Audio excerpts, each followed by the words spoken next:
Fala pessoal, Pedro Niklaus aqui, analista de fundos imobiliários na Empíricos Research.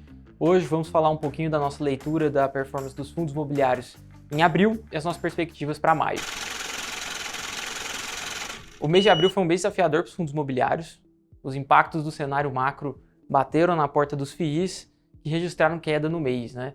O IFIX registrou queda de 0,77% em abril. Essa queda pode ser explicada por duas discussões que estão bem presentes no mercado, né? As incertezas em relação à queda de juros lá nos Estados Unidos, que pode demorar mais do que o esperado, e a deterioração do cenário fiscal aqui no Brasil.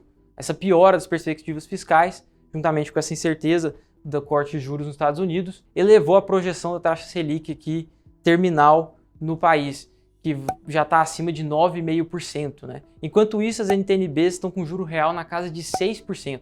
Esse ganho de competitividade da renda fixa acaba criando uma certa dificuldade, né? Um cenário desafiador para os fundos imobiliários, ou para a renda variável no geral. Quando a gente analisa o spread do IFIX em relação às NTN-Bs, a gente percebe que esse spread está chegando próximo da média histórica. Quando a gente olha para tijolo, então, os fundos de tijolo do índice já estão abaixo da média histórica. Então, o prêmio de risco já está bem abaixo do que a gente costumava ver nos meses anteriores. Dito isso, a gente vê uma maior volatilidade, inclusive no tijolo, que foi o segmento, né, os segmentos que mais registraram quedas em abril, as maiores quedas. A gente traz mais detalhes no nosso relatório mensal, o Top Picks Fundos Imobiliários de maio. Nossa carteira registrou queda de 1,53%, acompanhando essa queda sistêmica da indústria, né, ficando abaixo do índice, mas desde o início, em novembro do ano passado, a gente registra alta de 8,66%, superando o nosso benchmark.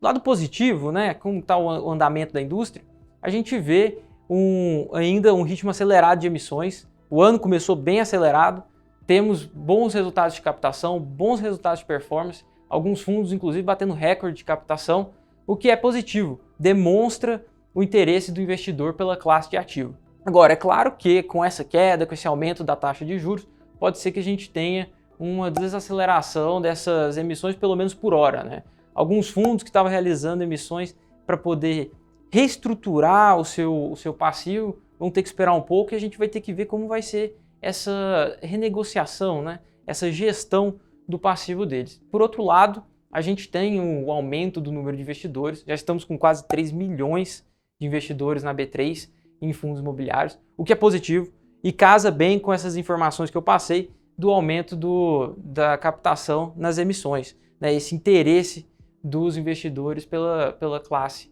né, de fundos imobiliários. É claro que com essa renda fixa mais atrativa, a gente pode ver uma dinâmica, né, uma mudança na dinâmica de alocação, então parte desse dinheiro deve fluir para a renda fixa, inevitavelmente, pelo menos no curto prazo. Já no longo prazo, a gente espera um cenário mais positivo, a gente está bem construtivo. Pensando agora, olhando um pouco aqui para maio, provavelmente a gente ainda vai ter volatilidade no mercado. Isso é bem provável. Então a gente tem olhado, né, maneiras de melhorar a relação risco e retorno da nossa composição.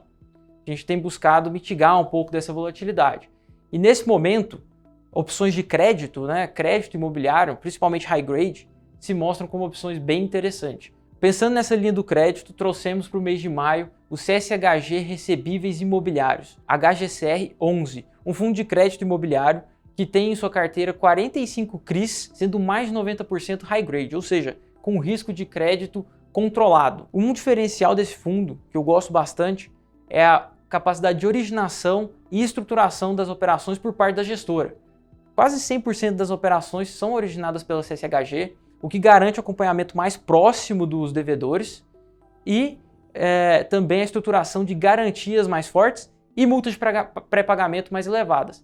Esse ponto específico da multa de pré-pagamento se mostra mais interessante se esse corte de juros permanecer, né? Então é uma proteção adicional para o fundo. Pensando na composição do portfólio, temos 68% de operações indexadas ao IPCA, mas também temos 32% ao CDI, o que é uma representatividade interessante, né? No caso, a gente consegue aproveitar ainda essa alta da taxa de juros, que está em patamar elevado, e se proteger de uma eventual escalada da inflação. As taxas do portfólio marcado a mercado são de IPCA mais 8,8% ao ano, em média, e CDI mais 3,3% ao ano. São duas taxas que são bem atrativas, principalmente pelo nível de risco do fundo. Inclusive, o fundo entrega hoje 2 dígitos, né, de yield anualizado, próximo de 11%, acima da média de algum dos seus pares.